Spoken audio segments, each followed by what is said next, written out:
davidovinet.com. Vivons ensemble votre histoire.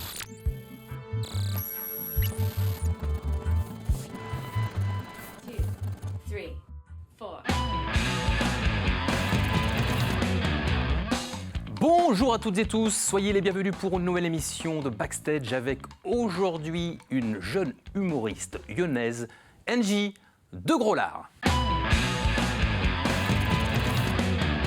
Salut Angie. Salut David. Laisse-moi commencer par te poser une question que tous les confrères vont te poser un jour ou l'autre. Est-ce que Angie de Grolard, c'est ton vrai nom? Oui, exactement. C'est pas un nom de scène? Ah non, du tout. D'accord. C'est vraiment mon nom de famille et je me suis dit autant le garder parce que quand même, il est bien. Franchement, il est très très bien, Angie de Grolard. N'en déplaise, comme tu me dis dans un extrait de ton spectacle, qu'on verra tout à l'heure, n'en déplaise aux véganes. Oui, c'est ça. Petit clin d'œil, on comprendra tout à l'heure pourquoi. À quel moment, Angie, tu décides de te lancer comme ça dans une carrière d'humoriste? Moi déjà, je viens au théâtre par ça. Ouais. Je vois Florence Foresti un jour à la télé et je me dis « Ah, c'est intéressant ». Et du coup, j'ai fait du théâtre et après quelques années de théâtre, je me suis dit « Le seul en scène, c'est quand même mon premier amour, disons, Ouais. et il faut que je me lance ». Et j'ai eu la chance au conservatoire de pouvoir jouer un des textes de Florence Foresti. Et du coup, j'ai joué un de ses sketchs et là, je me suis dit « Ah ouais, c'est vraiment ce que j'ai envie de faire ». Et là, c'était parti. C'est vraiment Florence Foresti qui t'a donné envie de faire ce métier? Ouais, elle en fait partie. D'accord. Il y a Florence Foresti, Muriel Robin et Michel Bernier. Vraiment les belles trois. références. Ouais.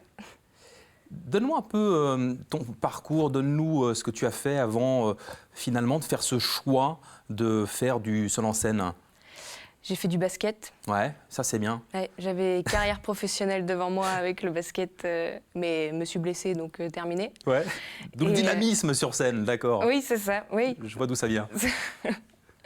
Après, du coup, je suis allée faire du théâtre au lycée, Ouais. à Pierre-Mendès-France, à La Roche-sur-Yon, avec la spécialité théâtre, qu'il y a toujours d'ailleurs. Et j'ai joué plusieurs auteurs classiques, contemporains. J'ai appris ce que c'était le collectif, même si dans le basket, j'avais quand même déjà ça. Mais là, jouer avec tout un groupe, vivre ensemble, tout ça, c'est vraiment intéressant. Et après, je suis allée au conservatoire, donc après avoir fini le lycée. Et de toute façon, c'est ce que je voulais faire. Donc je me suis dit, on y va, coûte que coûte. Et après, le seul en scène m'a rattrapée et je me suis dit, bon, on y va. Pourquoi ne pas avoir continué dans le théâtre? Tu fais le conservatoire, ce qui amène la plupart du temps à faire de la scène sur les planches pour du théâtre. Et là, pourquoi tu as décidé pleinement de partir sur cette carrière d'humoriste qui est, on le sait, surtout par les temps qui courent, assez difficile? Parce que, comme j'ai dit tout à l'heure, le seul en scène, c'est mon premier amour. Après, Ouais. le théâtre, je ne dis pas que je ne referai pas, parce que c'est vraiment quelque chose qui me plaît. Mais ouais, j'ai eu besoin de faire une petite pause, de dire ce que j'avais à dire, parce qu'on joue des auteurs, donc c'est vraiment deux choses différentes. Bien sûr. On prend une pièce et on la joue et on est tous ensemble. Que là, j'avais besoin de cette liberté-là, d'écrire et de jouer ce que j'avais à raconter, en fait. Mais c'est presque plus compliqué de se montrer seul en scène comme ça. D'où cette question, parce que c'est un choix plus difficile. Tu aurais c'est pu pas la le même faire boulot, plus facile en continuant à faire ses pièces avec les autres. Ouais, c'est pas le même boulot, mais c'est vraiment ce qui m'est apparu quand j'ai joué la première fois. Après, c'était pas mon texte la première fois que j'ai joué. Le 16 juillet 2021 au Festival d'Arendelle. Oui, ça, c'est la première fois que j'ai joué. Mais Ouais. quand j'ai joué le sketch de Florence, Oui. j'ai trouvé quand même une liberté là-dedans. Le fait d'être seule et de pouvoir dire ce que j'avais envie de dire face au monde. Je dis souvent que le rire, c'est l'arme que j'ai choisie pour combattre le monde, en fait. Et là, ouais, c'est vraiment sur l'idée de la liberté, ce qui me plaît. Ça s'est confirmé après cette envie, ce choix lors de ce Festival d'Arendelle où tu décroches exactement. 3 prix. Ouais. Quels sont les prix que tu as gagnés? Le prix du jury, prix du public et le prix Leclerc. C'était une évidence, là ça y est, tu t'es dit c'est mon choix et je vais continuer, vraiment ça m'a plu. Qu'est-ce que tu retiens de cette expérience? C'était très encourageant, en fait.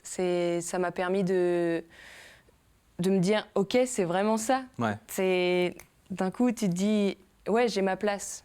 Et bon, après, les prix, c'est des prix, mais c'est encourageant, en fait. tu as envie de persister, ça te concrétise quelque chose. Plus de doute possible. On avance, Ouais, quoi c'est qu'il ça. en coûte, on y va, Rien ne peut on empêcher. s'accroche. Voilà. Et après, il y a Lyon, Ouais. tremplin. Non, Dans la- d'abord, il y a Lyon. Je vais à Lyon comme ça, juste en week-end, Ouais. moi, pour prendre l'air. Et je croise Cécile Giroux et Yann Stotz. Mhm. Et je vais les voir comme ça. Puis ils devaient jouer le lendemain. Et ils me disent t'as 10 minutes ? Tu joues demain ? D'accord. Donc j'ai fait leur première partie. Et après, du coup, j'ai rencontré Marine Suchel, qui gère le café-théâtre de Gerson, qui m'a proposé de faire les plateaux fin octobre. Donc c'est le tremplin de les plateaux de Gerson, que j'ai fait aussi du coup fin octobre. Comment tu vas te projeter dans cette future carrière? Tu commences à écrire ton spectacle. Ouais. Comment tu vas l'appeler d'ailleurs? Je sais pas encore. Tu prépares le Stade de France, non? Oui. Par exemple? Ouais, De Grolard prépare le Stade de France. ça pourrait- Bien comme nom. Ouais, après, j'y réfléchi, c'était une idée, ça me faisait rire, mais je me suis dit, le titre, il viendra peut-être après, tant que je sais pas exactement tout ce qu'il va y avoir dans l'entièreté de ce spectacle. J'ai envie de me laisser toutes les libertés, toutes les possibilités de parler de ce que je veux pour l'instant. Oui.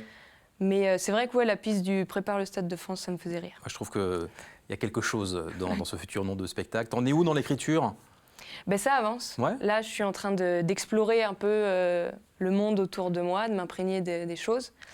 Et j'écris au fur et à mesure. J'ai pas envie de me mettre la pression parce que j'ai aussi envie d'être prête quand ça sera le moment. Et là, j'écris, je lis, je regarde plein de trucs et ça Tu avance. trouves l'inspiration. Ouais. Tu seras jeudi au Grand Café Ouais. avec ce premier comédie club, Ouais, premier le CAF comédie club Comedy Club, ouais. de Vendée. Parle-moi de tout cela. Comment c'est arrivé exactement? C'est Renaud Loiseau, Ouais, mon de l'Œil du producteur Prince. Œil du Prince, On salue. qui a monté ça avec Basile Gaudin, donc du Grand CAF. Mhm. Et donc ils vont faire une scène ouverte stand-up sur l'humour. Et c'est vraiment bien parce que dernièrement je me suis dit, faudrait qu'on fasse ça quand même à La Roche, ça manque un petit peu. Parce que depuis que moi j'ai décidé de faire ça, j'ai plein de potes qui me disent « Ouais, j'aimerais bien essayer 5 minutes comme ça ». Puis moi, à chaque fois, je disais « Oui, mais je sais pas où ». Et là, on va pouvoir faire tout ça et donc c'est vraiment cool.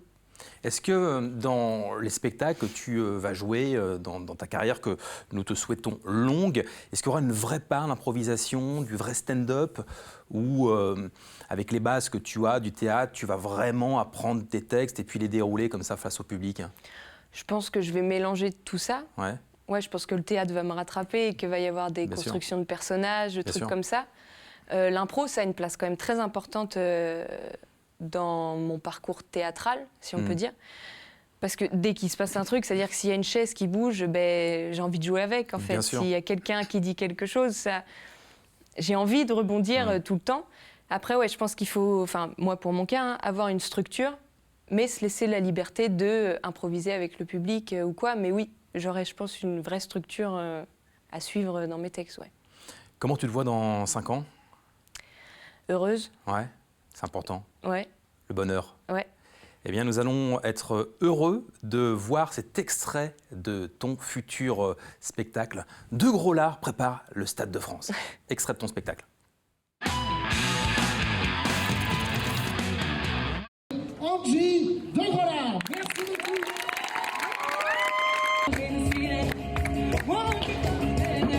Moi ce soir, c'est Sable d'Olonne, entrée à la Vendéenne, Angie De Grolard. Oui, De Grolard, c'est mon nom. C'est que grâce à moi, on a eu un paquet de sponsors. Fleur et Michon. Je suis pas Blanche Gardin non plus. Je bouge.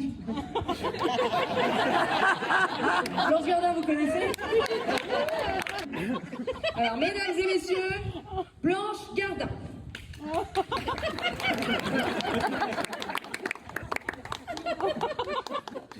Voilà, je suis très contente d'être là.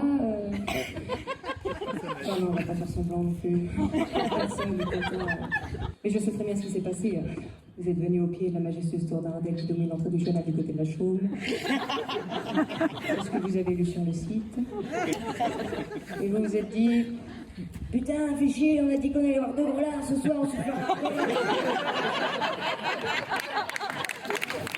alors qu'on aurait pu aller sur plus frais de moules frites au resto, dans le 21 juillet. Et moi aussi, je préfère être en train de me taper des moules plutôt que des moules frites, madame. Non, madame, des moules frites. On sait rien. Tant qu'on n'a pas essayé. Non mais ça se tente. Allez, ça se tente. Vas-y, on essaye. Vas-y, on oublie les Sables d'Olonne, on oublie la Vendée. Vous n'êtes plus au pied de la majestueuse tour d'Arendelle qui domine l'entrée du chenal du côté de la Chaume. Vous êtes au Stade de France. Vous avez pris vos billets 12 ans à l'avance pour voir Angie de Grolard. Oui, parce que c'est pas comme ici, Stade de France, tu peux réserver, t'es pas obligé de te pointer 3 plombs à l'avance. Vous en pouvez plus l'attendre, donc vous scandez son nom et tout. Donc pour ça, on va faire 3 équipes. Non, attends. C'est qui décide là? Il faut un chef dans une équipe, et là, en l'occurrence, c'est moi. Non. Je crois quand même un peu à l'EHPAD. Hein. Alors là, vous faites le gros. Non, pas vous, monsieur. Gros, la syllabe. Gros. Allez-y, gros. Gros. Même les véganes. Allez-y. C'est qu'il y a beaucoup de gens de ma feuille. Gros.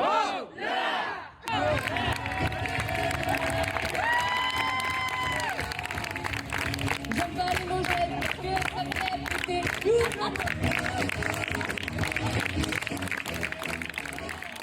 Quel extrait de ce spectacle magnifique, Envy. Et on voit les années de basket hein, sur scène, hein, l'énergie est là. Hein.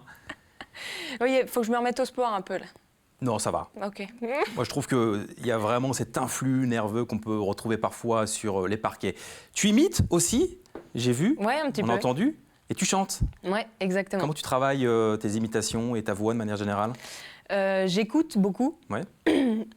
Pardon. J'observe les corps. C'est qu'il est, il est hyper tôt. Hein. Ouais, ça, on ne se rend pas compte. Hein.